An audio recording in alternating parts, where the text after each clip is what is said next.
On the day the empress passed away, my husband drew his sword and took his own life.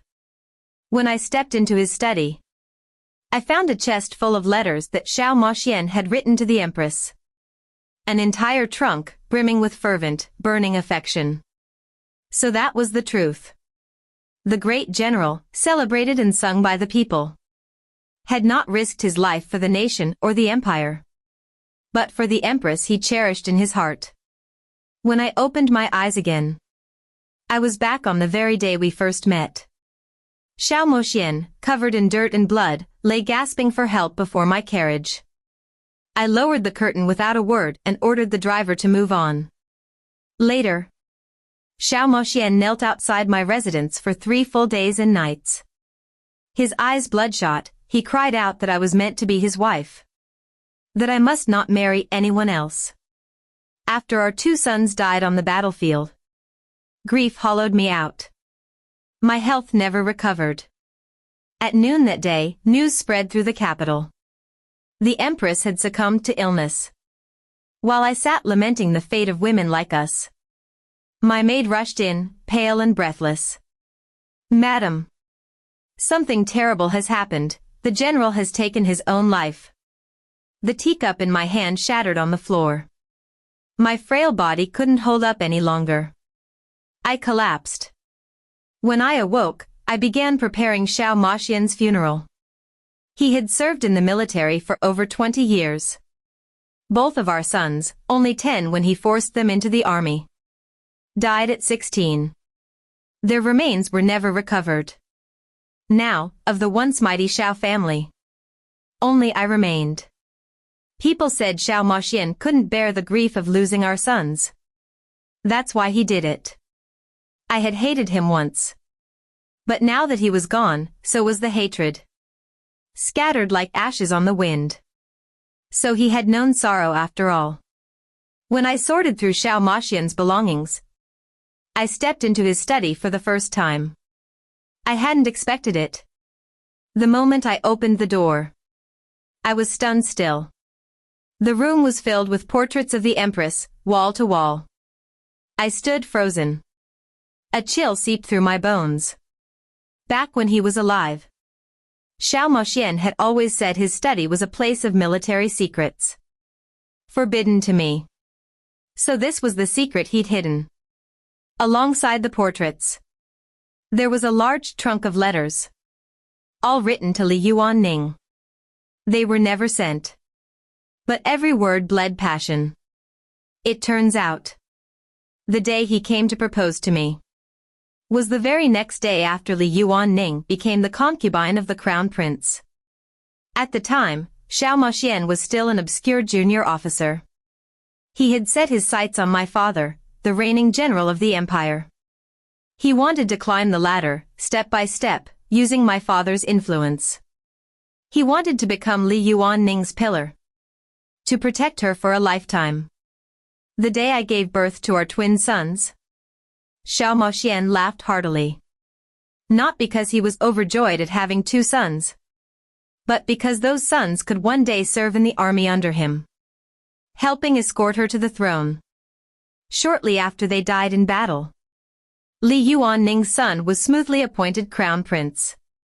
And in one of Xiao Moxian's letters, he wrote, "Yuanning, don't grieve for me. I raised those boys for your sake. Now, their 2 lives in exchange for your son's path to the throne." It was a worthy death. The final letter was written on the day Li Yuanning passed away. "Yuanning, don't be afraid. I'm coming. Even on the road to the underworld, I'll continue to protect you. To die on the same day, same month, same year as you. That has always been my deepest wish." As I looked at the scattered letters across the floor, I felt as though I'd fallen into a pit of ice. How laughable. And to think, I once believed he was consumed with grief over our sons' deaths in his twilight years. But it turned out, he'd taken his life for love. For the empress. I clenched the final letter, a bitter taste rising in my throat. The next moment, I coughed up blood. Then everything went dark. When I opened my eyes again, I was swaying in a horse-drawn carriage. A maid's voice sounded beside me. "Miss, there's a young man in front of the carriage begging for help. He looks terribly injured." I froze, lifting the curtain. There lay a ragged young Xiaomoxian, collapsed on the ground, barely breathing. The moment he saw me, his dull eyes lit up. He smiled, relieved, as if utterly certain I would save him. I dug my nails deep into my palm, welcoming the sharp pain. The heavens have eyes. I've been reborn. To the moment before I married Xiaomoxian. Right now, I'm still the honored daughter of a general's household. My future, wide open. I narrowed my eyes in disgust and said to the maid, "Ignore him. Let's go." As I leaned back inside, I caught a glimpse of Xiaomoxian's shocked expression. He frowned, as if unable to believe I'd leave someone to die. I frowned too.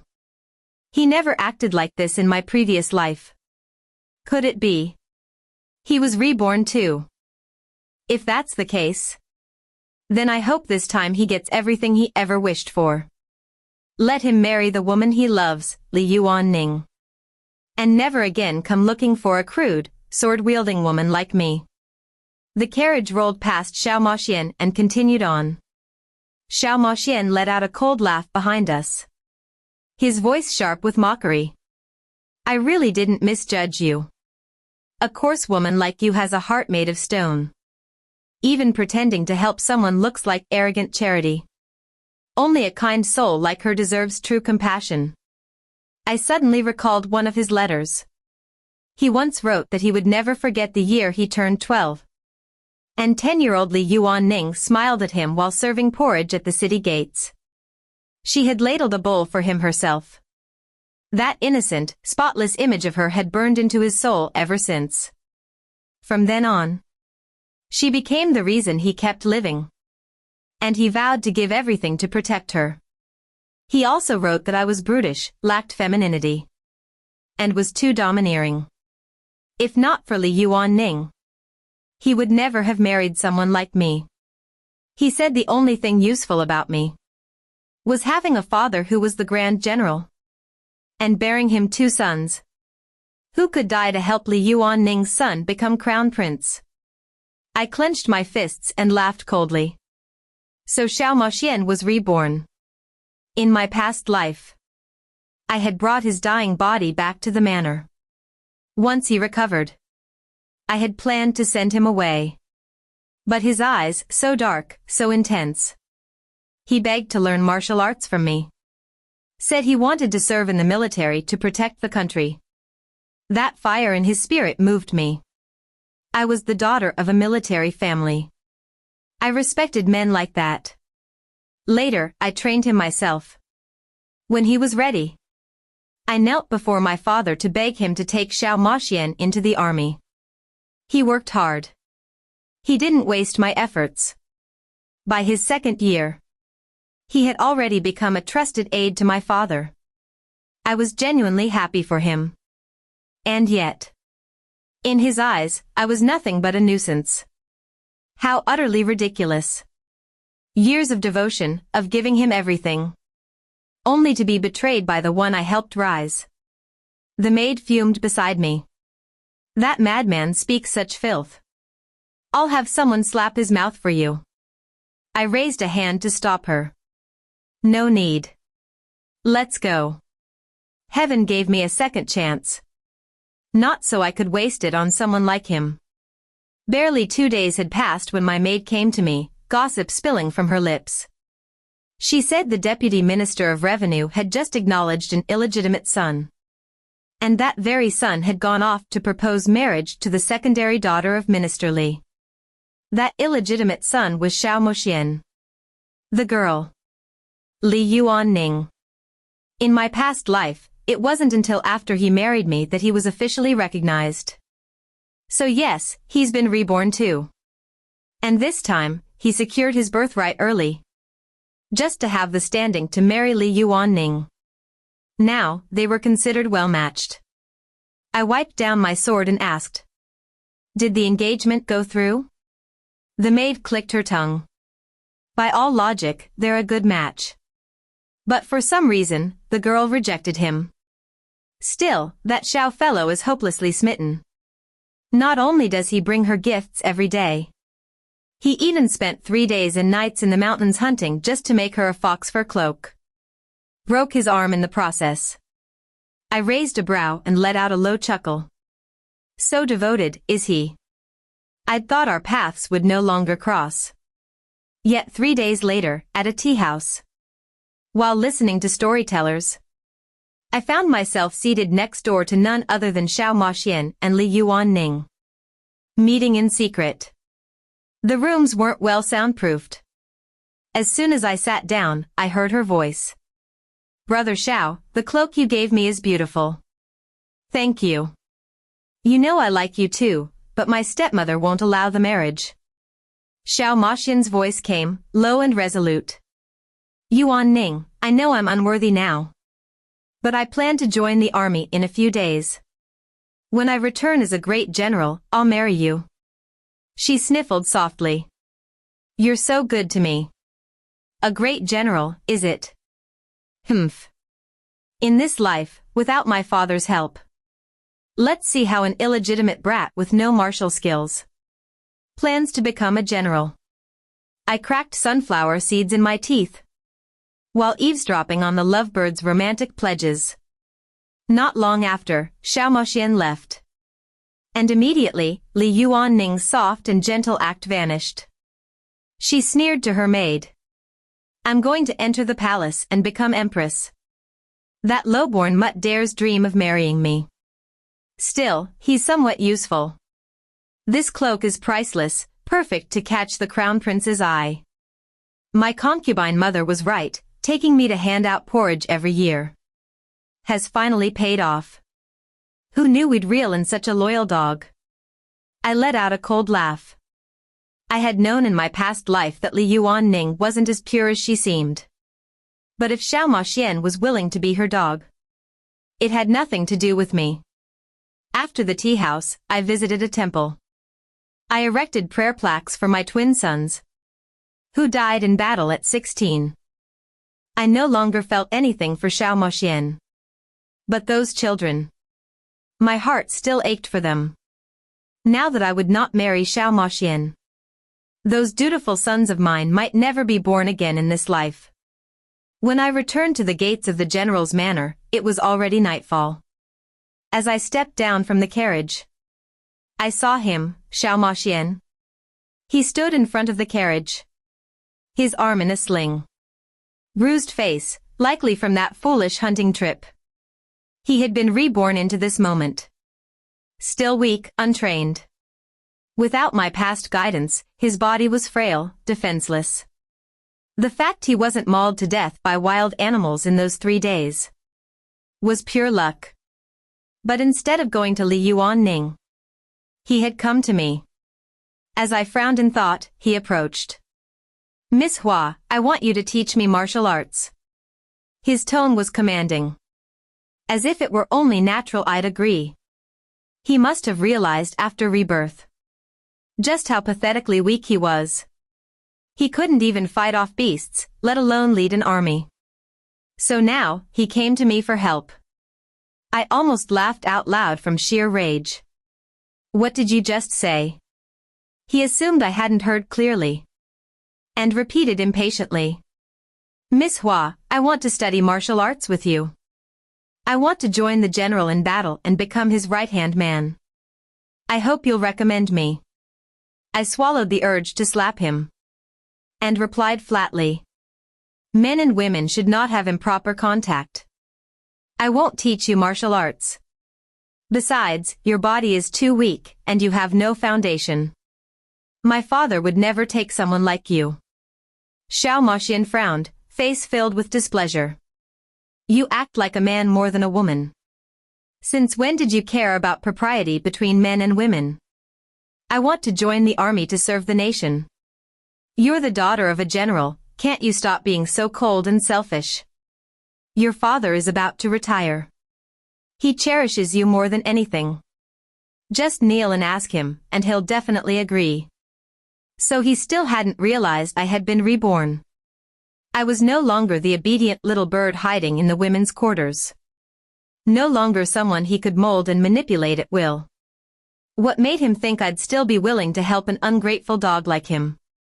In my past life, I had been moved by his noble words, serve the country, die for the people. But now I saw through it all. That talk of national duty. In his heart, it wasn't worth a copper coin. He only joined the army for Li Yuanning. Had he fought his way up from nothing, truly earned the right to marry her? Perhaps I would still respect him as a man. But no. He was still trying to cling to me, cling to my father's power. Even while pretending to loathe me. Disgusting. He hated me, and yet he had the nerve to come crawling back. Just how much was he willing to grovel for Li Yuanning? I sighed and shook my head. Your face is hideous, but your imagination is beautifully bold. Then I turned to the guard beside me. Throw this lunatic out. I don't want my father's eyes sullied when he returns. Without waiting, I turned and walked into the manor. Xiao Moxian, seeing my expression full of contempt, exploded with fury. He lunged, grabbing my arm. Hua Yunting, your arrogance is the most hateful thing about you. I may not know martial arts yet, but I'm a prodigy. If you refuse me now, you and your father will regret it for the rest of your lives. I couldn't take it anymore. No more words. No more games. I shook him off. Then punched him square in the eye, swelling it shut. Followed by a fierce kick that sent him flying several meters. Finally, I stepped on his only uninjured arm. Crack. That one broke too. That felt good. I looked down at the miserable, groaning mess that was Xiao Moxian. A martial arts prodigy. You couldn't even take one hit. Sorry, under my father's command, we don't raise trash. Kindly see yourself out. Xiao Moxian lay on the ground, his face twisted in pain and hatred. You won't help me because you're jealous I proposed to Yuan Ning, isn't that it? Ha! Venomous woman. What, you want to force me to marry you again? Ruin my life twice. Hua Yunting. You think you're the only one in the world who can fight. You want to use brute force to make me submit. Dream on. The one I love is Yuan Ning. I'd rather die than marry you. I will become a general, without you. And I'll wait for the day you and your father come crawling back in regret. He scrambled to his feet, limping away in shame. My maid stared after him, confused and furious. Miss, is that man mentally ill? What nonsense was he even spouting? I shook my head. Just a mad dog. Ignore him.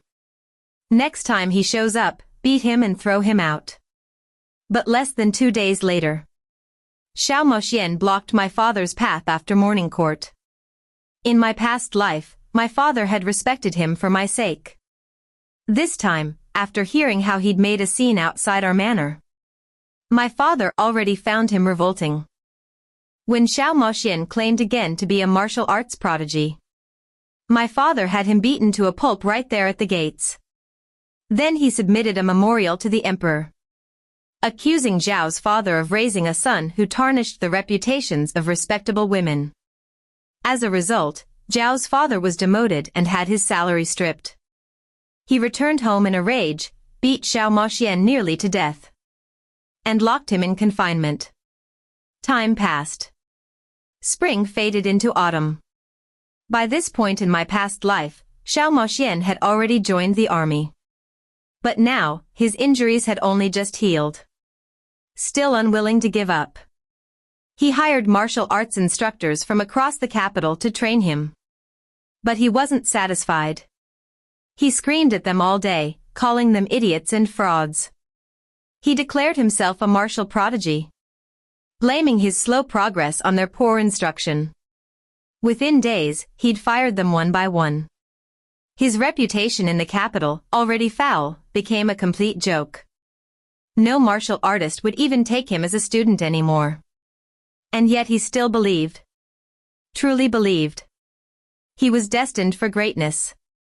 What a delusion.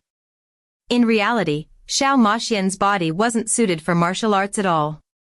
Years of poverty had left him frail, undernourished, and hollowed out. My mother came from a renowned family of medicine and healing. She was a master of herbs and knew the body inside and out. My father fought on the battlefield for years without a single lingering illness. All thanks to my mother's remedies. I inherited her skills. In my past life, I was the one who nursed Xiao Moxian back to health for half a year. Only then did his bones recover. Only with my training did he become capable. But I never wanted to dampen his spirit back then. So not only did I praise him often as a martial arts prodigy, I even disguised the tonics I made for him, pretending they were just simple meals I cooked on a whim. He constantly said my food was inedible. When he first lived off me, he didn't dare complain. But once we married, he outright banned me from entering the kitchen.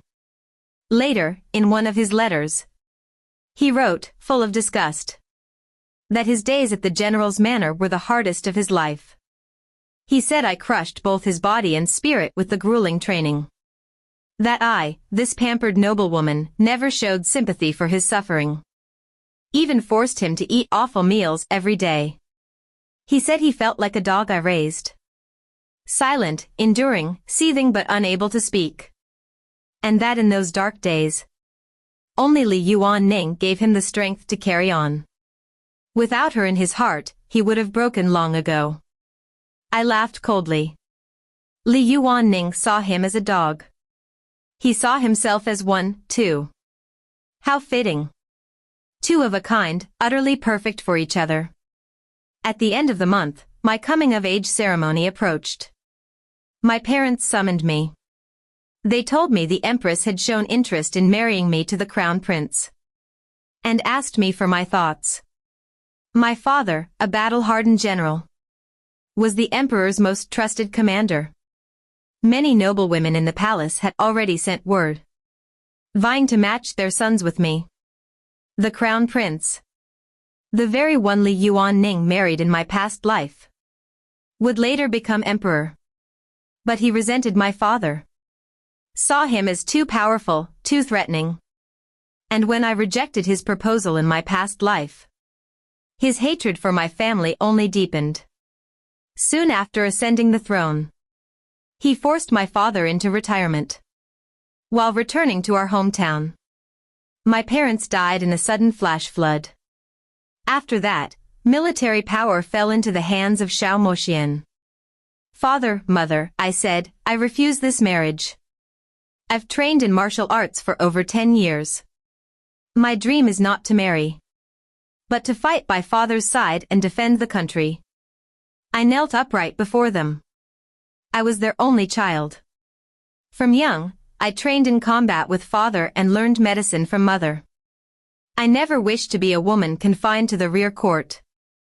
I dreamed of battlefields, of protecting our borders with my own hands. But they refused. Because I was a girl. They didn't want me to live a life of blood and blades. In my past life, I never brought it up again. I didn't want to sadden them. I poured all my ambition into raising Xiao Moxian, hoping he'd stand in my place beside father, defend the borders in my stead.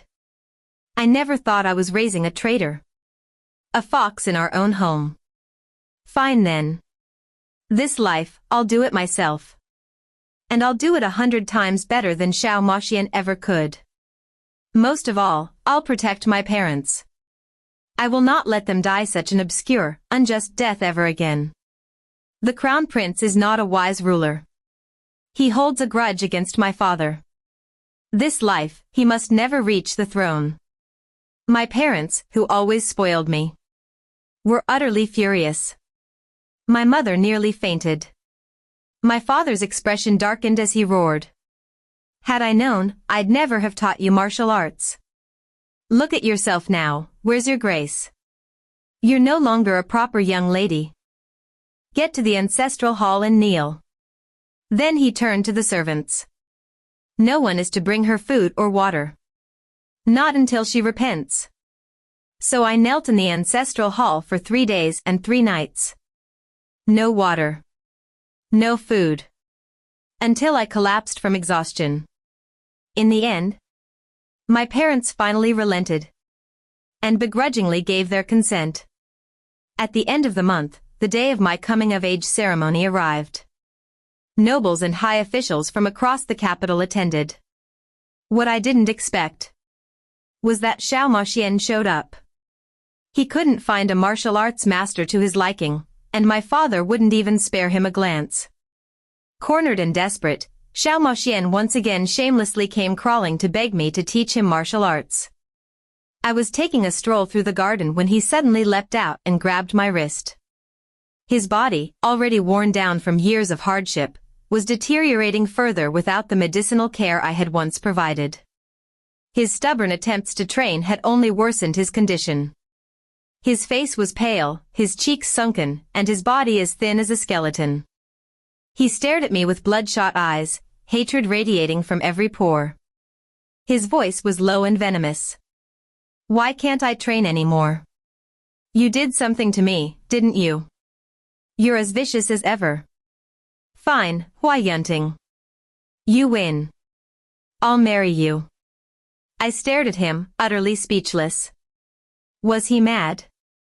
Marry me, just so he could use me and my father again to chase after Li Yuanning. How touching.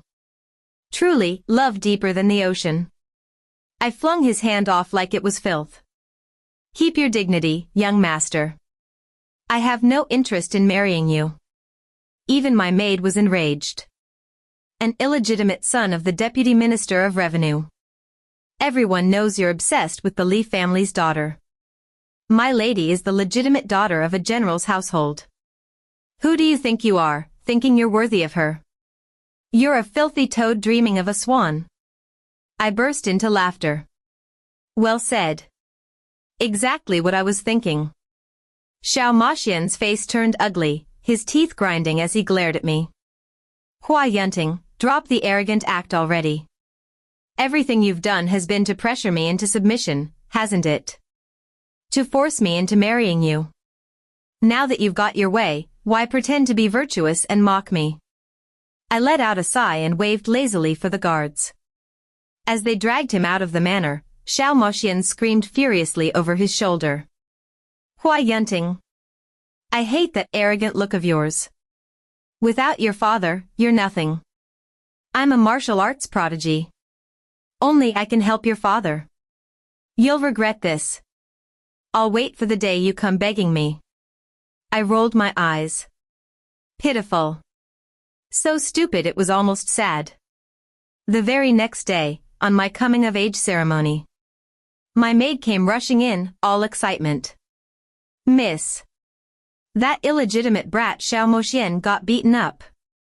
They say he caught Li Yuanning being lovey-dovey with another man, went crazy, and attacked. But that man beat him within an inch of his life. He's lying outside the tea house right now. You have to see this. It's karma.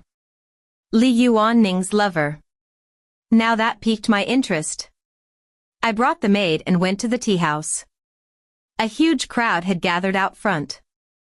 At the center, Xiao Moxian lay on the ground, barely conscious, his face ashen and eyes full of despair. Next to him stood Li Yuanning, pale and shaken. And beside her, the newly appointed top scholar of the year, Zhao Yuanzhen. Zhao Yuanzhen had a bruise on his face, clearly from Xiao Moxian's earlier strike. I blinked, surprised. So this was happening.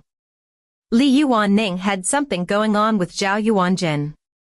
In my past life, Zhao Yuanzhen had married the Prime Minister's daughter. His official career soared, and before he turned 30, he had already taken over his father-in-law's position. His background was remarkably similar to Xiao Moxian's.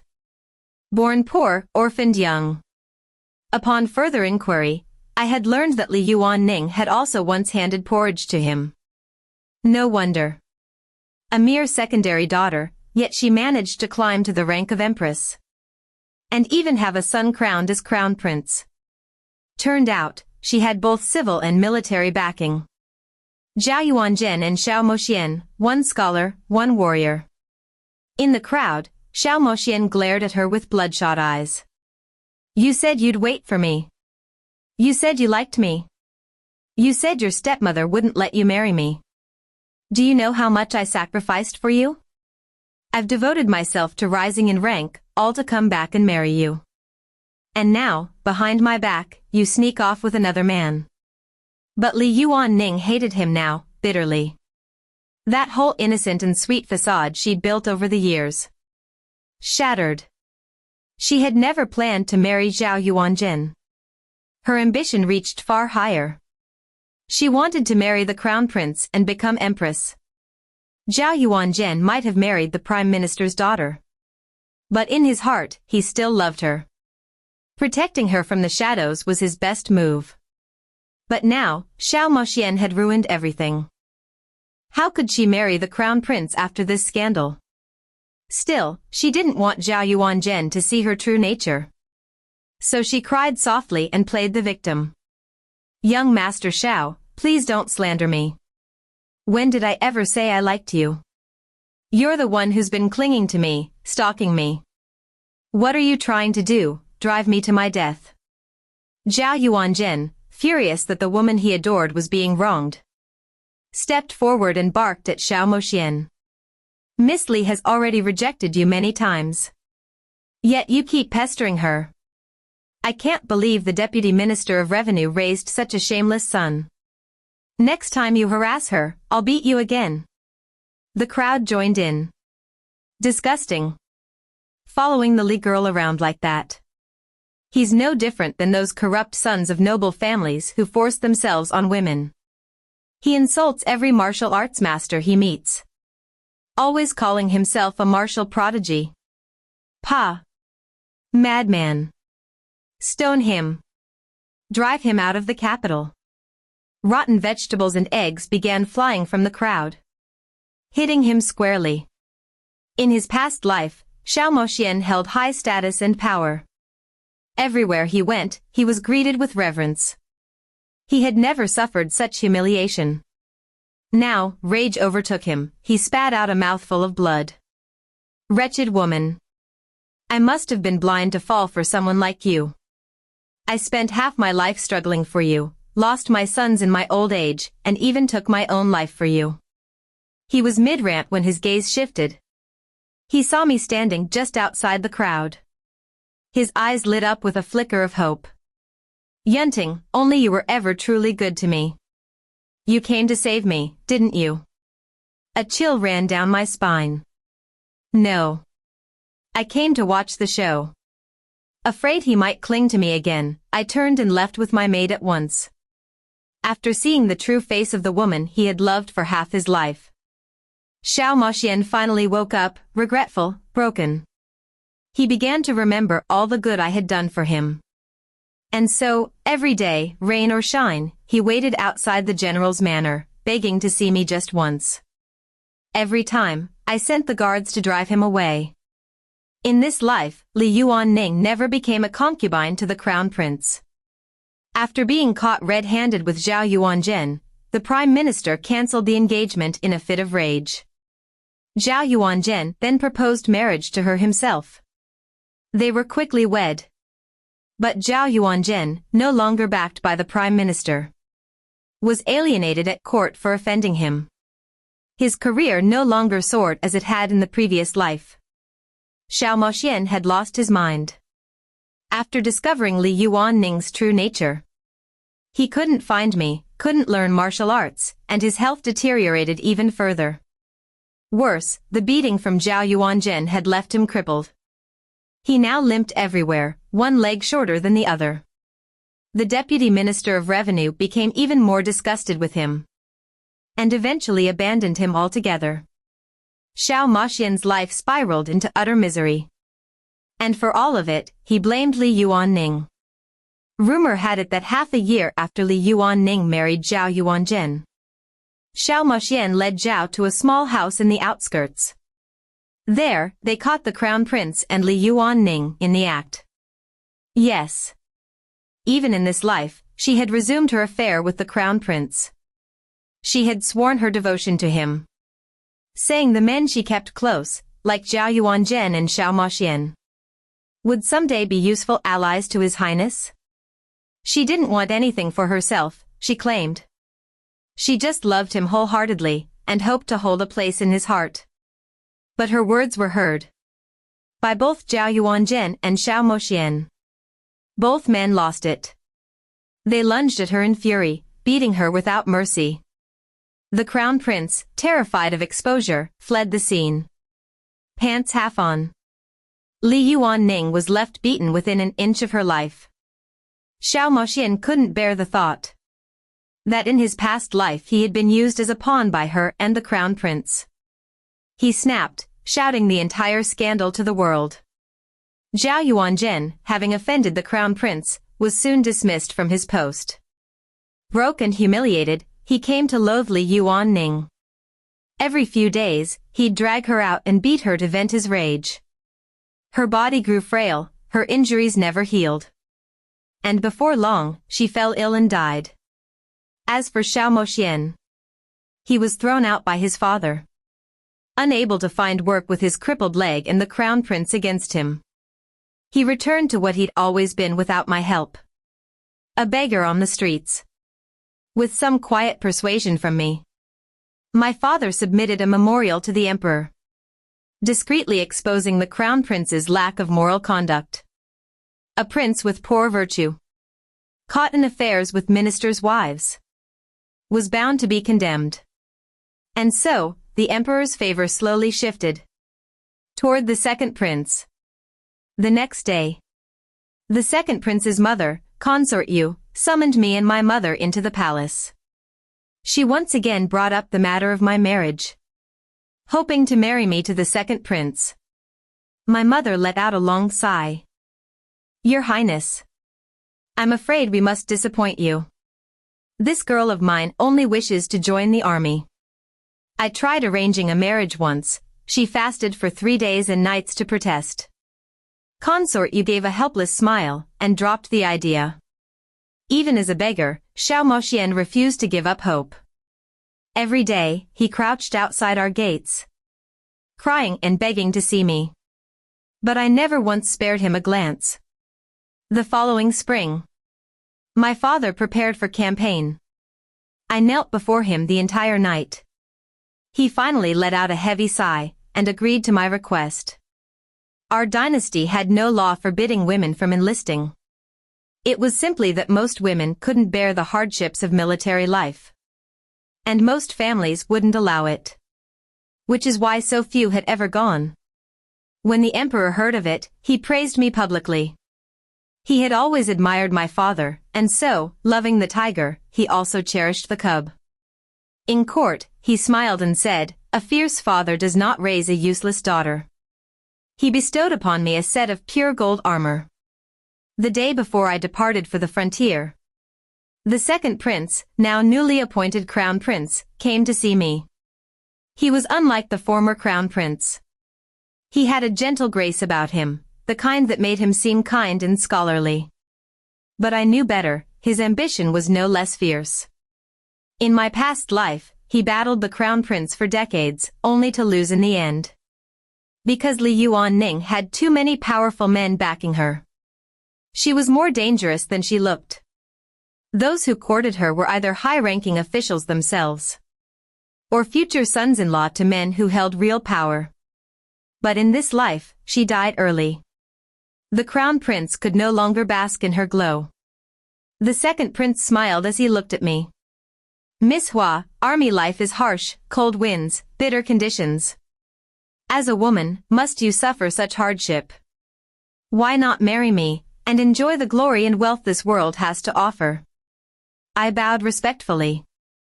"Your Highness, my heart does not belong to the inner court. Forgive me, but I cannot obey. One day, I shall take my father's place, guarding the borders for you and His Majesty. The Crown Prince sighed, then smiled. Then I'll await your triumphant return. And personally welcome you home with a cleansing banquet. Thank you, Your Highness. After he left, I turned to go back inside. That was when someone tugged at the hem of my trousers. Yunting? A weak voice. I looked down to find Xiao Moxian in rags, caked in mud and filth. He looked utterly broken, gaunt and sickly. Xiao Moxian, I said, smiling faintly. It's been a while. He raised his head and stared at me. His eyes were rimmed red, overflowing with regret. Yunting, you. Did you also come back? His voice cracked. I crouched down, studied his ruined form, and let out a soft laugh. Yes. His fists clenched. You're so different this time. I should have realized sooner. Yunting, I beg you. Forgive me. I was blind. I mistook the wrong person. Now I know, you were the one I should have chosen all along. We were husband and wife. Let's try again. Let's live a good life this time, together. I pulled his hand off coldly. Xiao Moxian, I've read every letter in your study. The ones you never sent. The ones full of love, for her. But the ones who suffered the most. Were those two 16-year-old boys who died on the battlefield? They worshipped you. And you used them like chess pieces. Do you know why none of the martial arts masters could teach you? Because your body was already damaged beyond repair. In our past life, I made you medicinal meals every day, rebuilt you from the inside. And yet you scorned those bowls of soup for half your life. Xiao Moxian, you and I are no longer husband and wife. We've settled our debts in the last life. He stared at me, stunned for a long time. Then suddenly burst into tears. So, it was the soup.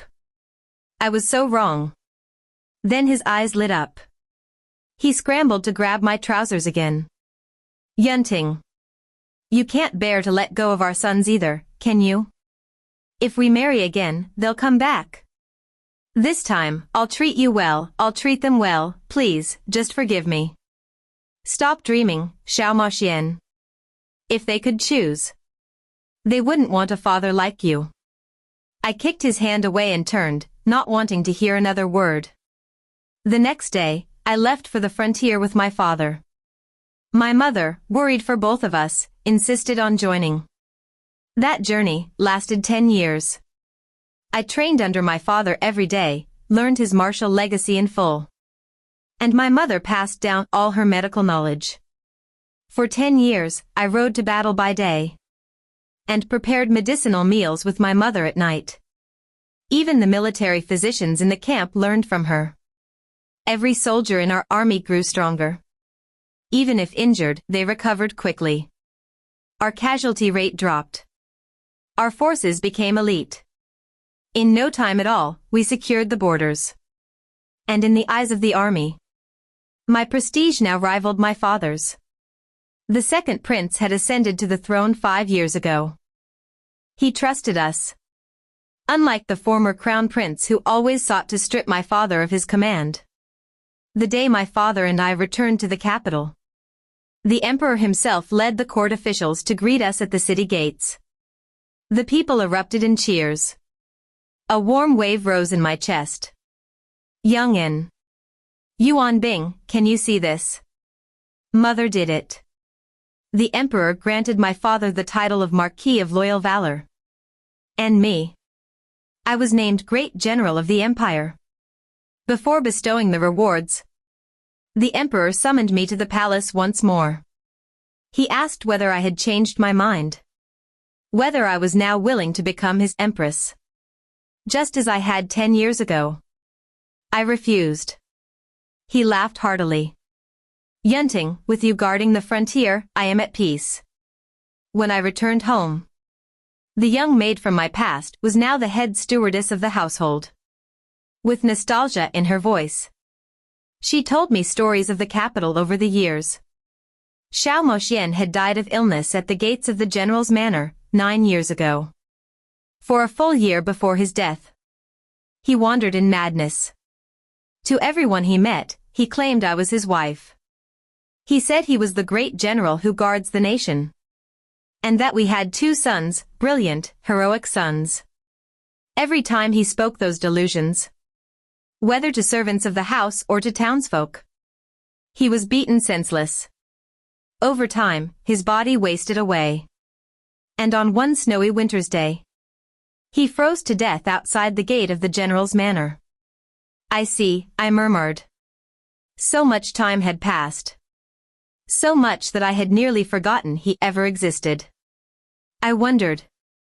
Young'un, Yuan Bing. If you knew that in this life, I never married your father, would you blame me? I stayed in the capital for a month. Then I once again set off for the frontier. This time, I left my parents behind. They had worked hard their entire lives. It was time for them to rest. The emperor no longer saw them as a threat. They could now enjoy peace in the capital. I never married anyone for the rest of my life. The 16th year of Yuan Guang. That was the year when, in my past life, Yong'an and Yuan Bing died on the battlefield. I rode to the very place where they had once fallen. If I had gone to war instead in that life, would they have lived? That thought haunted me as I sat atop my horse, dazed. Suddenly, a soldier shouted beside me. General! There are 2 boys here, fainted. Before he even finished, the 2 boys stirred and groggily sat up from the dirt. And as I looked at their faces, so achingly familiar, my hands trembled uncontrollably. After a long pause, I heard my own voice, quivering. Who are you? The older boy's eyes sparkled as he looked at me. Reporting to the general. I am Yong'un. This is my younger brother, Yuan Bing. We've long admired you and came to join the Jiangbei army. We want to serve under your command. The younger one scratched his head and chuckled awkwardly. We didn't pack enough dry rations. We fainted from hunger on the road. Please don't be angry, General. The end.